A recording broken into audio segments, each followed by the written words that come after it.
Now, for those of you who are using the standard version of After Effects, you may notice an error message when you first launch this project telling you that an effect cannot be found. That's because the second composition in here is really designed only for production bundle users. It uses distortion filters that are only found in the production bundle. So just ignore that message and cancel out of it if you're on the standard version of After Effects. So we're going to start our discussion of character animation by picking up where we left off with parenting. Let's open up the first composition that we have in our character animation project, the Mr. Brian composition. And there we see Mr. Brian. Yeah, he's a little puppet that's been created in Photoshop. And let's talk about that first. If I just select any one of these layers here and hit Command-E on the Mac or Control-E on Windows, we will open up the file in Photoshop using the Edit Original. We can talk a little bit about how to prepare a file like this.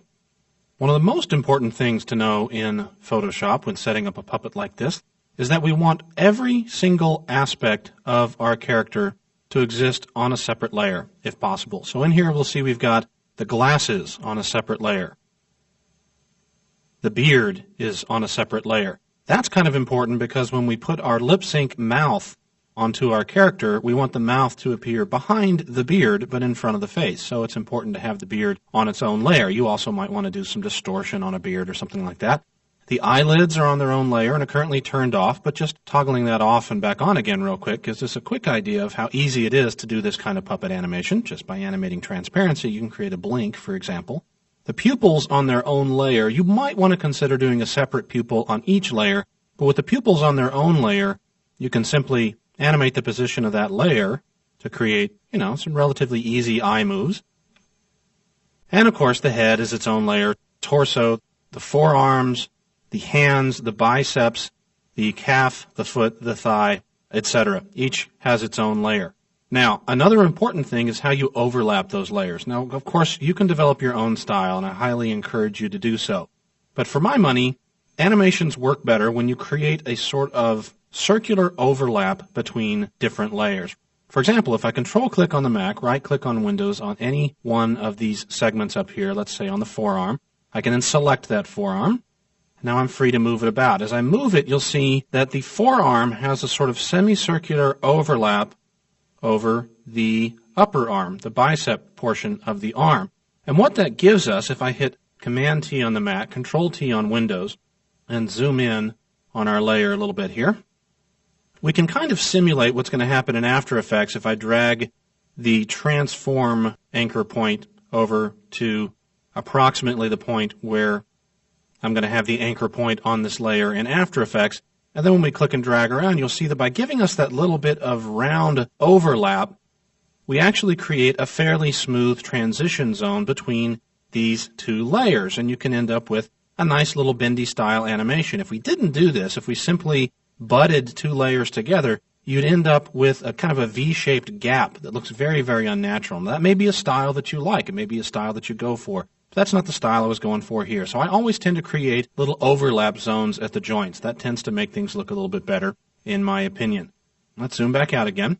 Now, if you like, you might want to group some of these in Photoshop ahead of time. For example, all the head elements you might want to put into a folder so that you have a head folder that contains all the different elements in here, and then they would come in as a pre-composition into After Effects.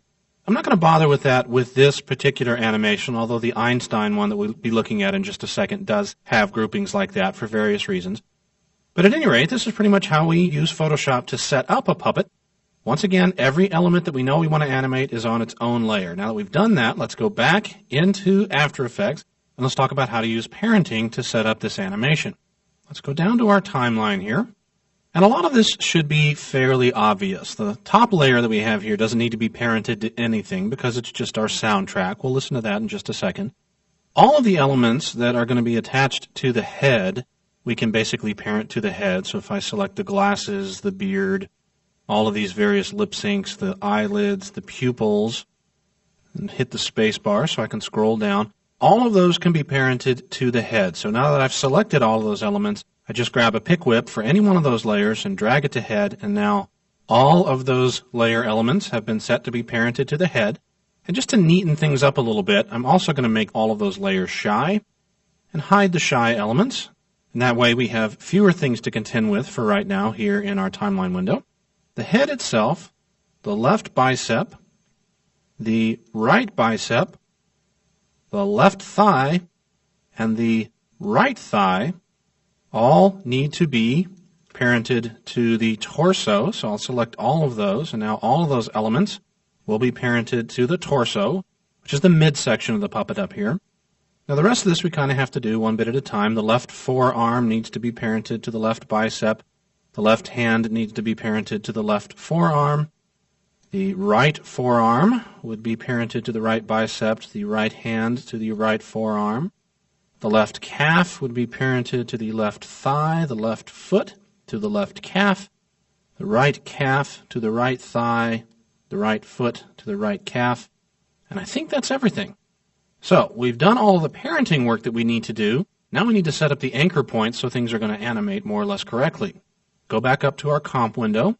Let me select our puppet here. Let me bring in our toolbox here to show that we're going to be using the anchor point tool. That's this tool right here, also known as the pan behind tool. We're going to be using that to very, very quickly modify the anchor points on the fly here.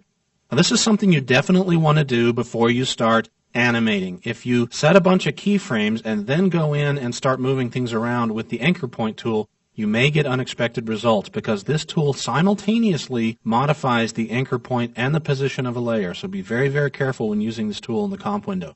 But for now, it's the perfect tool for what we need. So I'm going to highlight it, move this toolbox out of the way. And now let's just work our way through our little puppet here. I'm going to collapse our window down so that it's up here where we can see it. There we are. Now let me select the hand and adjust the anchor point over to the wrist. That's good. We select the other hand and adjust the anchor point over. Select the forearms and move the anchor points over to approximately the elbow area. That's good. We'll select the upper arm here, the bicep, and move the rotation points to the shoulders. That's good. Now our head is a little more complicated. I'm not sure if I'm definitely selecting the head by clicking up here, but yeah, it looks like I am. I clicked on it, and down in the timeline it does confirm that I have the head selected. So now I'll drag that anchor point down to the neck area. Hold the space bar down to rub my tummy with my hand tool and move the torso up. We'll select the two calves and move their anchor points up to the knees. Then select the thighs. Move our anchor points up to something that makes sense up there. And then lastly, we'll select our feet and move the anchor points to the ankle areas. So that's all the prep work we need to do. Let's just confirm that we have everything set up exactly the way we want it. Let me hit Command minus. That would be Control minus on Windows so that we can see our entire layer here. And we'll select our torso. Everything eventually is parented to the torso, and we'll get our regular selection tool back. And now if I just scale the torso, everything else should come with it. And in fact, it does. So I know that our parenting setup was successful, at least as far as that was concerned.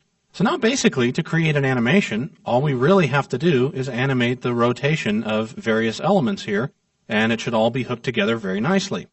Hit Command plus again to blow things up a little bit. I don't need my tool palette anymore, so I'll hit Command 1 for that to go away.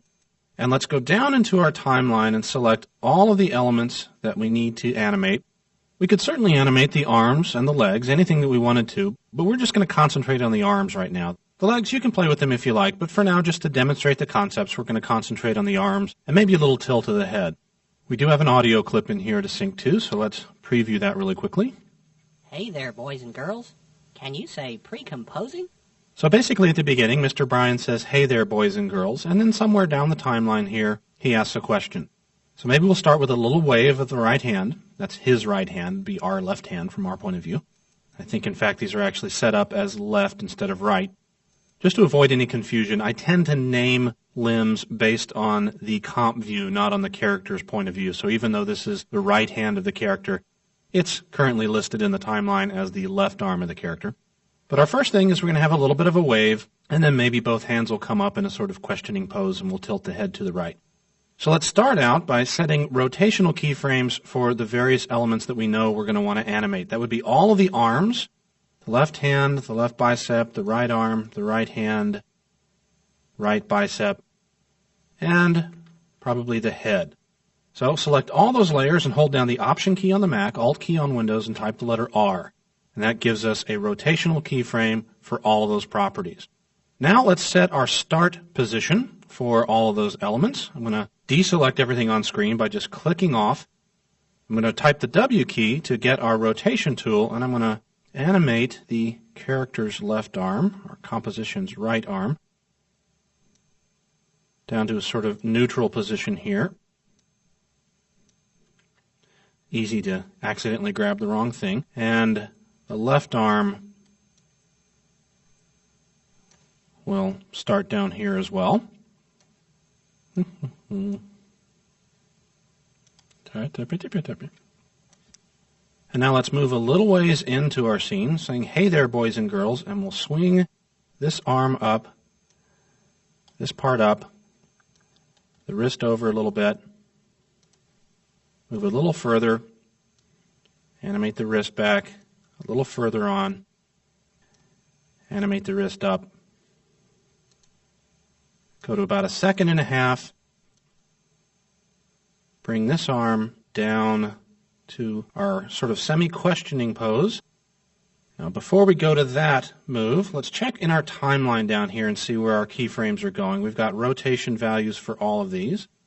And if we look closely at the timeline, we might see that our sort of intuitive way of animating things up here might not actually result in the animation that we desire. So let's scrub and take a quick look. Arm comes up and kind of waves a little bit, but while the hand is waving, the arm is coming back down again. Now when we were up here, we did all of the animation for the wave with the arm up, and we kind of intended for it to stay that way. But because we didn't set a keyframe holding the arm up in that position, then we moved a little further on. You'll see we've only got keyframes set at this point and at this point for the left bicep rotation. So you got to be careful about stuff like this. You actually have to set multiple keyframes to hold elements in place. But that's okay. It's really easy to fix. We'll just go to our previous keyframe for our bicep here, copy it and paste it. And now our arm comes up. We do a little bit of a wave up there. And then only when the wave is finished does the arm come back down to a kind of a questioning pose. Okay? Now similarly, from this point to here, we want to bring our character's left arm, our composition's right arm, from this point also up to a questioning pose at this point. So we need to set rotational values for these elements over here so that they'll be fixed in place to that point. Or alternatively, we could go down the timeline and simply select the rotational keyframes that define this start point and scoot them over to about 1 second. And that way we know those elements will be locked there until we're ready to animate them along with everything else. Now we've got our arm position over here that we want to now try to match with our arm position over here. So let me once again hit the F2 key to deselect everything. And I'm going to bring up our bicep, bring up our forearm, bring up our hand just a little bit, and let's see what we got. We got, "Hey boys and girls," and then kind of a questioning pose. Once we're in this questioning pose, we could wiggle the wrists a little bit.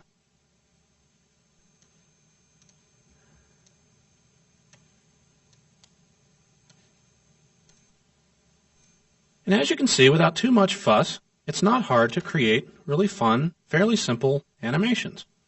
Let's generate a quick RAM preview and see how our timing works out. Hey there, boys and girls. Can you say pre-composing? Hey there, boys and girls. Can you say pre-composing? It's all a little robotic for my taste, so I'm going to go up and select all of these keyframes by just marquee dragging around everything that we've created so far. Confirm that, yes, everything is selected. Now I'll just hit the F9 key, and that'll ease everything.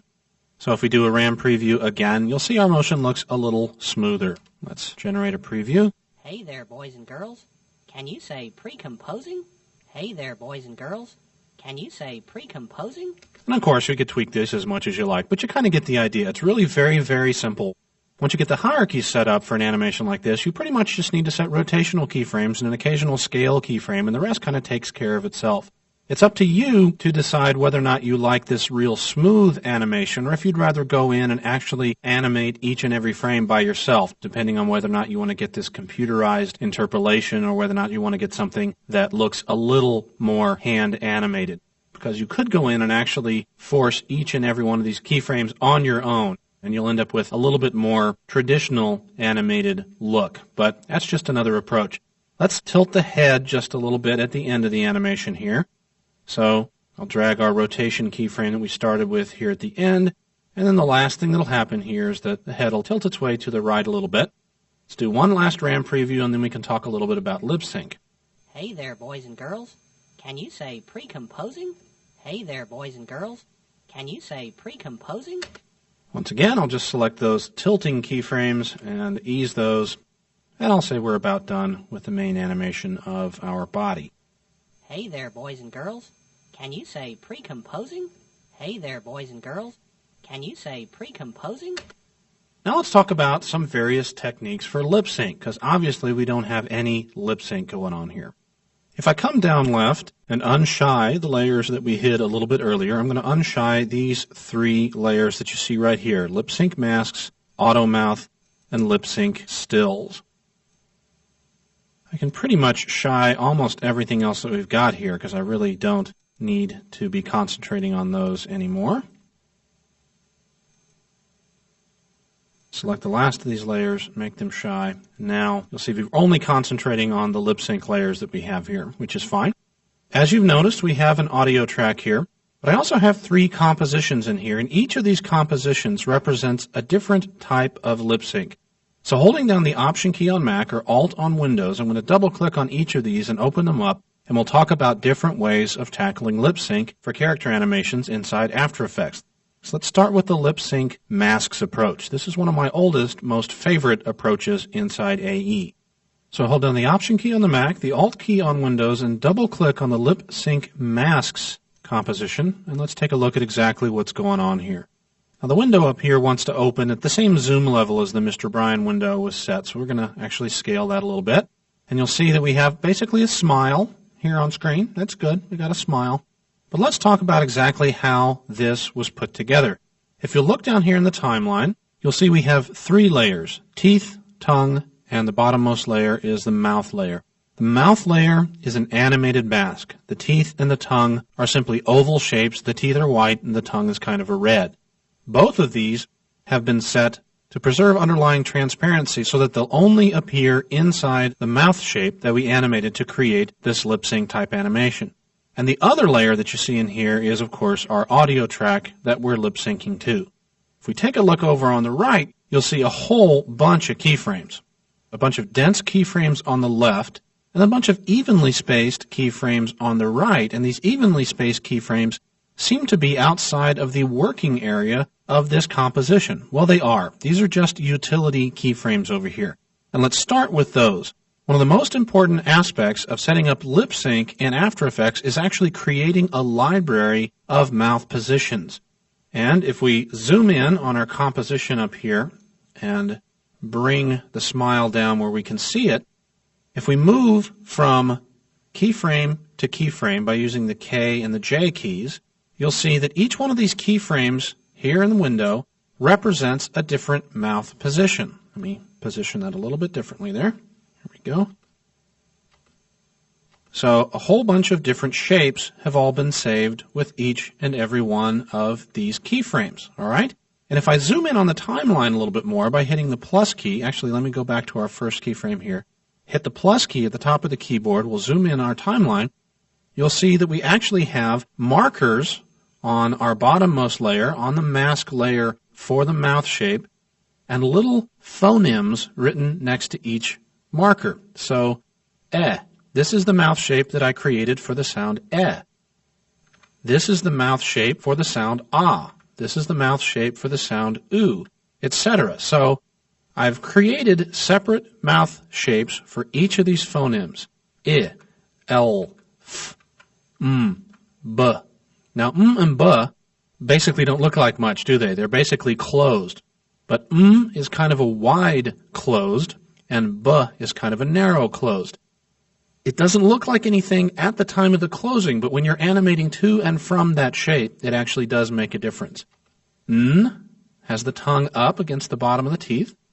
J, I highly recommend when you're creating phonemes like this for a particular character that you keep a mirror near your computer so you can check your own mouth shape to make sure that you're creating shapes that look like the letters you're trying to recreate.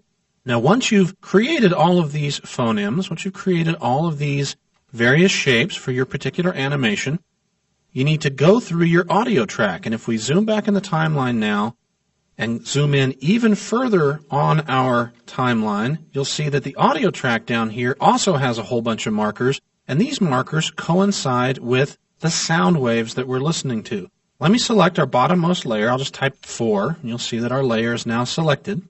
And hit the letter L on your keyboard twice, really quickly. LL. That brings up the audio waveform for this layer. Now, the audio waveform is kind of small here, so we could scale it if we wanted to by clicking and dragging here in the comp window, but it's not that important, really.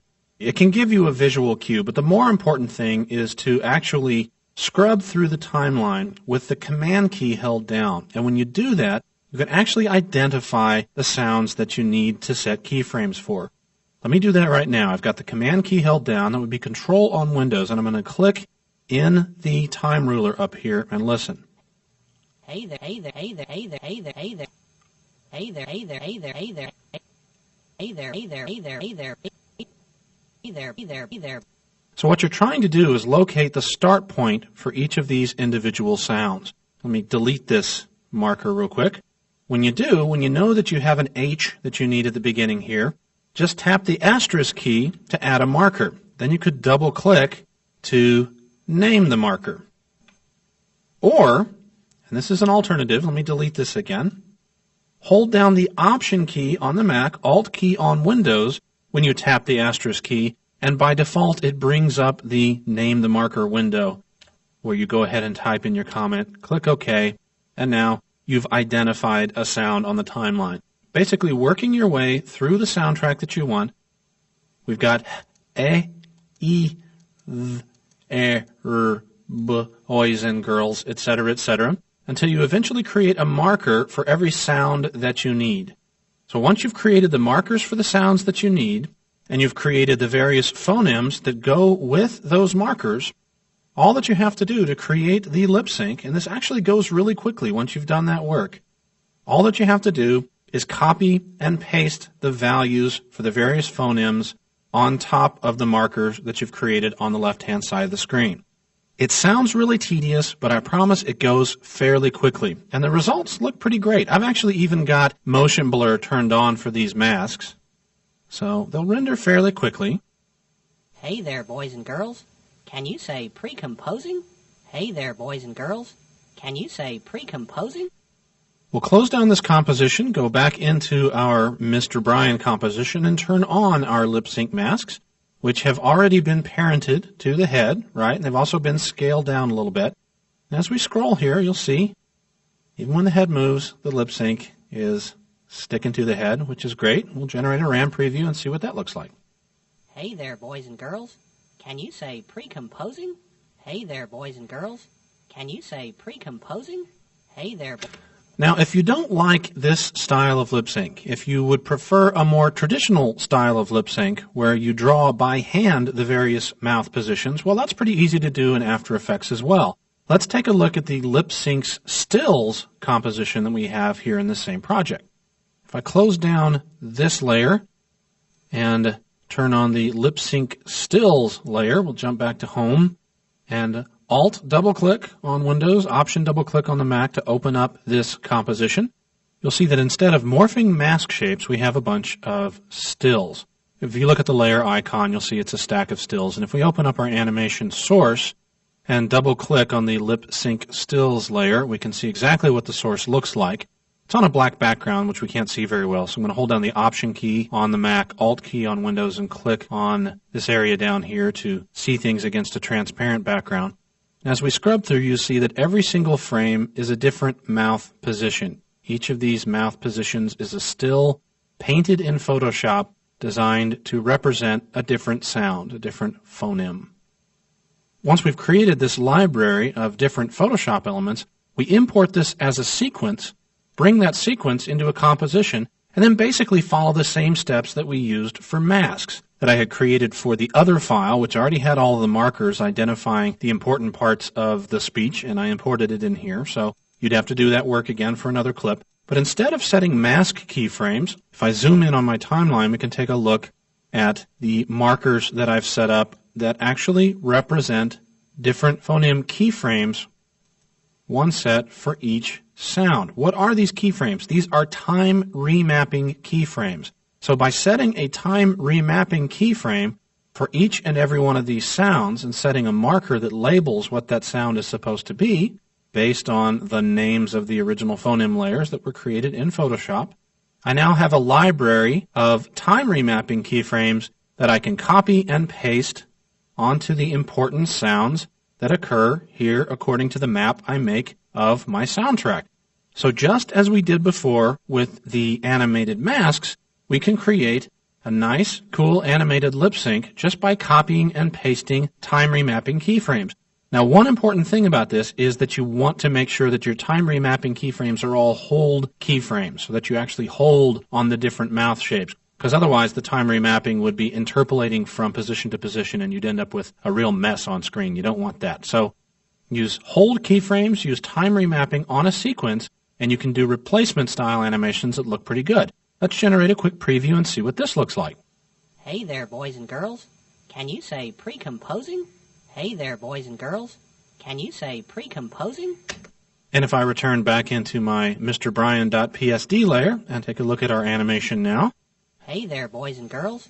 Can you say pre-composing? Hey there, boys and girls. Can you say pre-composing? You'll see that we have a nice animation that looks a little more like a traditional animation. The lip sync is not unusually, unnaturally smooth for an animation. It actually looks more like a traditional replacement style lip sync animation, and the results are pretty cute. Now, the unfortunate aspect of both of these approaches is that it is by no means automatic. It does require brute force animation skill. It requires an ability to understand what language looks like, what lips look like, to be able to draw those positions, and to be able to sit there and analyze speech and break it down into a bunch of markers that you can then copy and paste keyframes to. If you have that skill set, it's a really, really great way to work. But if you don't, you might want to look at a more automatic way of creating lip sync. The results will not be as satisfactory as what we've seen here, but you can still get some okay results by using built-in features inside After Effects. Now, the built-in feature I'm going to show you here is a production bundle-only feature. So if you're following along with the standard version of After Effects, go ahead and watch this technique, but you won't actually be able to use it with the standard version because it requires motion math. Now, motion math is one of these kind of dinosaur features that goes back to version 3 of After Effects. And for the most part, motion math is largely irrelevant now. Motion math is a feature designed to create parametric formula-based animations, but motion math has largely been supplanted by expressions, which we'll be discussing in the next set. However, there is still one thing motion math can do that expressions cannot do, at least at the time of this shooting, and that is motion math can sample an audio waveform and turn it into data. And we're going to do that now to create a little basic lip sync style animation. Let me turn off our lip sync stills and turn on auto mouth, and you'll see nothing on screen because our auto mouth layer that you see down here is only 1 second long. If I once again Option double click on the Mac, Alt double click on Windows to open up our auto mouth layer. And there's nothing on screen because it's only 1 second long, and our timeline marker was actually a little further along than that first second. And since we have our preferences set to sync all related items, we're going to have to actually click here in the timeline to see what's going on. And all we have is a simple smiley mouth shape set to animate from closed to open over 1 second. So we've got a closed mouth and we have an open mouth. That's all that's going on in this composition. That's it. So let's close this composition back down again. And you'll see it's turned on up here in the window. Now let's take this layer and turn on time remapping. The keyboard shortcut for that is Command-Option-T or Control-Alt-T on Windows. Then hit the R key twice in quick succession, RR, and that shows us our time remapping keyframes. We'll stretch out this layer because we want to see everything that's in it. And now to these keyframes, we're going to apply motion math. The quickest way to do that is select the keyframes and then right-click on them, choose Keyframe Assistant, Motion Math.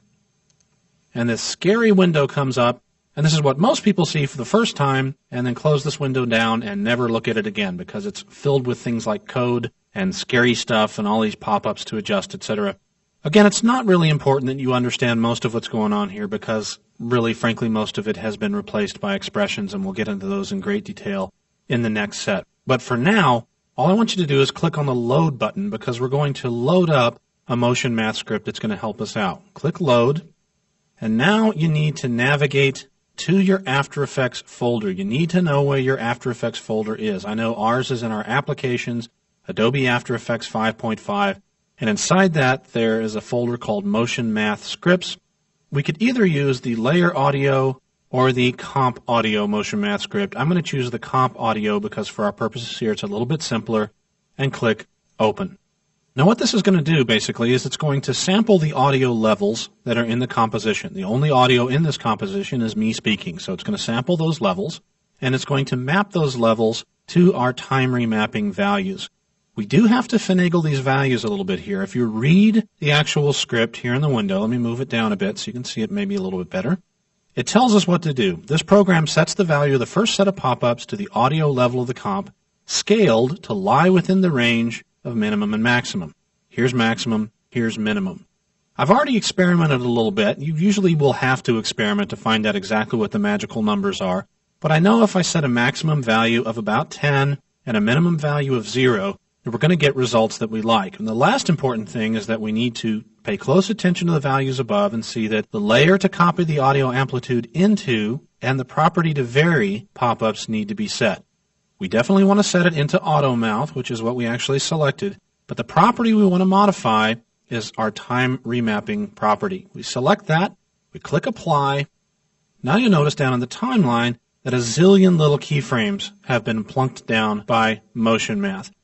And as we scroll through the timeline, you'll see that my mouth is actually opening and closing up in the composition, or rather my cartoon avatar's mouth is opening and closing.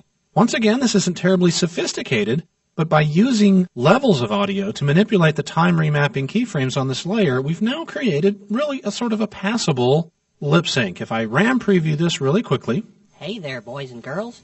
Can you say pre-composing? Hey there, boys and girls. Can you say pre-composing?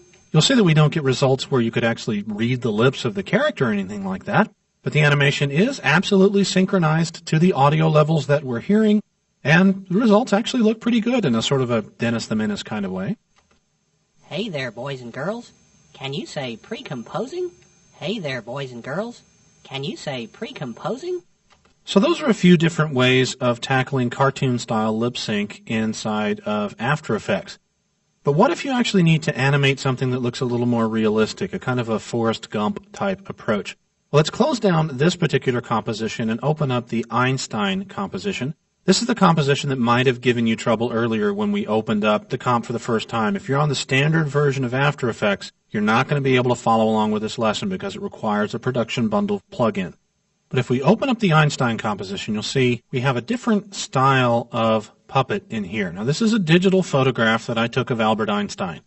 Of course, Albert Einstein died long before digital cameras came along, so I actually had to take a photograph of a wax statue of Albert Einstein, and that's what I'm working with here. But if we click anywhere in here and select a layer and hit Command-E on the Mac or Control-E on Windows, we can go back into Photoshop and take a look at exactly the work that was done to prepare this particular item for animation. A quick Option or Alt-click on our original will toggle from the current version to our original. You see there's not much difference there. He gets maybe a little wide-eyed, and his expression changes very slightly. But this is the original layer that we were working with. To that, I've added several important components. Some of them look kind of creepy as I'll turn them on one at a time. I've got this black area in the center that basically represents the center of his mouth. This looks really terrible right now, I know. There's also a couple of tongues in there, a big tongue and a little tongue. There's some teeth, bottom teeth, top teeth. Turn them on and off one at a time. You can animate them separately if you like. Then there's the bottom of the head. The bottom of the head is one of the most important components because this is actually one of the areas that we're going to be warping inside After Effects and revealing the teeth and the tongue that we see behind. In addition to that, we have some eyes. We have the whites of the eyes, the pupils of the eyes, and then the eye lights. just as I showed you in the last program where we had separate highlights on the wheel layer, it's very important when you're trying to create realistic eyes that you separate the eyelights out from the pupils. When you do that, you can simply select the pupils and animate them around, and it seems as if the highlights of the eyes stay on the front of the eyeballs as they really would in a photographic style situation. Our pupils here are actually moving outside of the region of Einstein's eyes, which clearly doesn't look realistic, and that's what this topmost layer is for, the head top, which basically has cutouts for the eyes and also contains the upper lip that we're going to be warping inside After Effects. So now if we take and animate our pupils around, you'll see they are masked out by the head top layer. You can just instantly do some cute little Terry Gilliam style animations by setting a couple of simple keyframes for the pupils.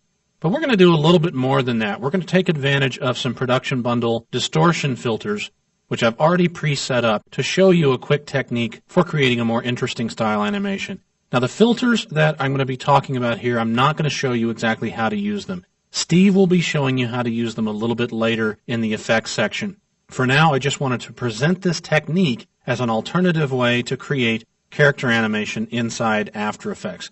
Let's go back into After Effects, and we'll see in our timeline that we have something at least as complicated as what we had in our lip sync animations before. We have a whole bunch of markers in our Einstein audio track, and we have Einstein saying something cute here. Sounds like this. Everything is relative, but relatives aren't everything. Okay. And just as we did before, we created ourselves a scratch area in the timeline after the actual working area where we created phonemes. But these phonemes this time are actually created using the reshape filter, which is a production bundle filter. And by reshaping the upper lip, reshaping Einstein's lower lip, and animating the position of the teeth and the tongue, we create keyframes that represent these various phonemes. Let me click off so we can see more clearly in the timeline. Again, a plus key at the top of the keyboard will zoom us in a little bit. We've got an E shape. Hit the K key to go to the next keyframe. We've got A, K key again. We've got U. We've got E, I. And by copying and pasting these values to coincide with the various things that Einstein needs to say, once again, we went through and sampled our audio track to create key points to copy and paste these various keyframes. We were able to generate a pretty fun and interesting animation. Everything is relative, but relatives aren't everything. Everything is relative, but relatives aren't everything. So it's not photorealistic. It's not quite Forrest Gump, but a little bit more tweaking would get you part of the way there at any rate. It's a cool technique, though. It's a fun technique, and it's appropriate for a lot of situations. You just have to do a little bit of prep work and exercise a little bit of patience. I realize we haven't explained exactly how the distortion filters work yet, but we will later on in the series. And you can always come back to this project and kind of pick it apart a little bit to see exactly how things are set up so that you can prepare your files and animate them in exactly the same way. So it's just another alternative to character style animation in After Effects. And that wraps up my quick look at character animation.